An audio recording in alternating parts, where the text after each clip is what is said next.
মহাভাৰত কেৱল হিন্দু মানুহৰ বাবেই নহয়, বৰঞ্চ সমস্ত মানৱ জাতিৰে এক পবিত্ৰ গ্ৰন্থ হয় আৰু প্ৰতিটো মানুহেই এই পবিত্ৰ গ্ৰন্থখনক পঢ়িব লাগে আৰু শুনিব লাগে। আজিৰ এই ভিডিঅ'টোত মহাভাৰতৰ এনে 5টা ৰহস্যৰ কথা আপোনালোকক শুনাম, যিটো ৰহস্য আপোনালোকে শুনিলে আপোনালোকৰ নিজৰ বাস্তৱিকতা ভেদ কৰিব পাৰিব আৰু ইয়াৰ বহুতো কথা শিকিব পাৰিব। ঘটনাটো সেই সময়ত আছিল যেতিয়া পাণ্ডৱসকলে বনবাসলৈ বুলি ওলাই গৈছিল। বনবাস যোৱাৰ আগতে পাণ্ডৱসকলে ভগৱান শ্ৰীকৃষ্ণক সুধিছিল, হে শ্ৰীকৃষ্ণ, এতিয়া দ্বাপৰ যুগ অন্ত পৰিব ধৰিছে, আপুনি আমাক কৈ দিয়ক যে আহিবলগীয়া কলিযুগৰ দিনবোৰ কেনেকুৱা হ'ব।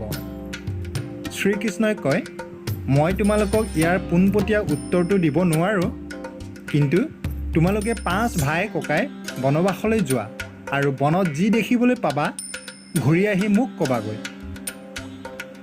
তাৰ পাছত মই কলিযুগৰ কথা সকলো বৰ্ণনা দিম। শ্ৰীকৃষ্ণৰ কথা শুনি 5 পাণ্ডৱ বনবাসলৈ যাত্ৰা কৰিলে। তেওঁলোকে বনবাসত যিখিনি বস্তু দেখিছিলে তাৰ পৰা আহি শ্ৰীকৃষ্ণক সকলো কথা কৈ দিলে।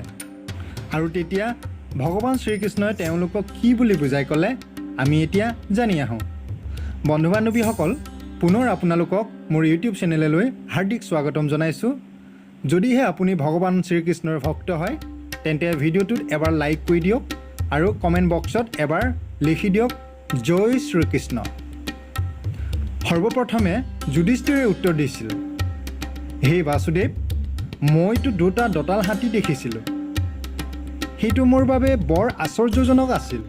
যুধিষ্ঠিৰৰ কথা শুনি শ্ৰীকৃষ্ণই ক'লে, কলিযুগত এনেকুৱা মানুহেই শাসন কৰিব যিটো দুয়োফালৰ পৰা শাসন কৰি থাকিব, ক'ব কিবা এটা আৰু কৰিব কিবা এটা, মনত ভাবিব কিবা এটা আৰু কাম কৰিব কিবা এটা। এনেদৰেই কলিযুগত শাসন চলিব। তুমি কলিযুগ নহাৰ আগলৈকে শাসন কৰিবা। তাৰ পাছত অৰ্জুনে ক'লে, মই যিটো দেখিছিলোঁ তাতকৈ বেছি আশ্চৰ্যজনক আছিল। এটা পক্ষীৰ পাখিত বেত লিখা আছিল, কিন্তু এই পক্ষীটো মানুহৰ মৰা খাই আছিল।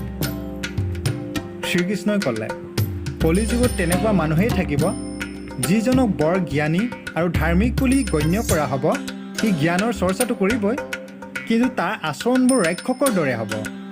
তাক মহান পণ্ডিত আৰু বিদ্বান বুলি অভিহিত কৰা হ'ব, কিন্তু সি এটা লক্ষ্য কৰিব, সেই মানুহবোৰ কেতিয়া মৰিব আৰু তাৰ গোটেই সম্পত্তিবোৰ মোৰ কেতিয়া হ'ব।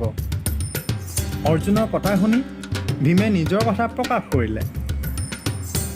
এটা গাই গৰুটোৱে নিজৰ পোৱালিটোক সিমানেই চেলেকিছে তাৰ পোৱালিটো কংগাল হৈ গৈছে। তেতিয়া শ্ৰীকৃষ্ণই ক'লে, কলিযুগৰ মানুহবোৰো শিশুপাল হৈ যাব।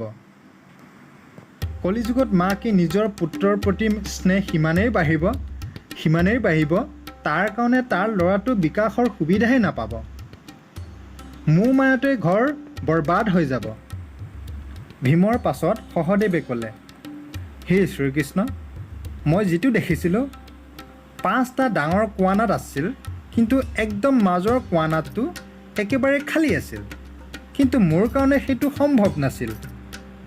শ্ৰীকৃষ্ণই তেতিয়া উত্তৰ দিলে, কলিযুগত মানুহে ল'ৰা ছোৱালীৰ বিবাহ কাৰ্যত, ঘৰৰ উৎসৱ পাৰ্বণবোৰত, সৰু ডাঙৰ উৎসৱবোৰত লাখ লাখ টকা খৰচ কৰিব, কিন্তু তাৰ ঘৰৰ ওচৰ চুবুৰীয়াৰ কোনোবা ভোকে পিয়াহে মৰি আছে সেইবোৰক ধ্যানেই নিদিব। সিহঁতৰ দুখ সুখৰ খবৰেই নকৰিব, সহানুভূতি নকৰিব। তেনেকৈ নিজৰ মানুহবোৰ ভোকে পিয়াহে মৰি থাকিব আৰু তেওঁলোকে এইবোৰ চাই থাকিব। কথাৰ তাৎপৰ্য এইটোৱেই যে কলিযুগত সা সম্পত্তি ভাণ্ডাৰটো থাকিবই, কিন্তু মানুহে ভোকত মৰি থাকিব। সহদেৱৰ পাছত নকুলে ক'লে, হে শ্ৰীকৃষ্ণ, মই যিটো দেখিছিলোঁ এটা প্ৰকাণ্ড শিল পাহাৰৰ পৰা বাগৰি পৰি আহিছে আৰু তাৰ ৰাস্তাত প্ৰকাণ্ড গছবোৰো অৱৰোধ কৰিব সক্ষম নহ'ল, কিন্তু সামান্য গছ পুলিৰ লগত খুন্দা খাই সি তাতে ৰখি যায়।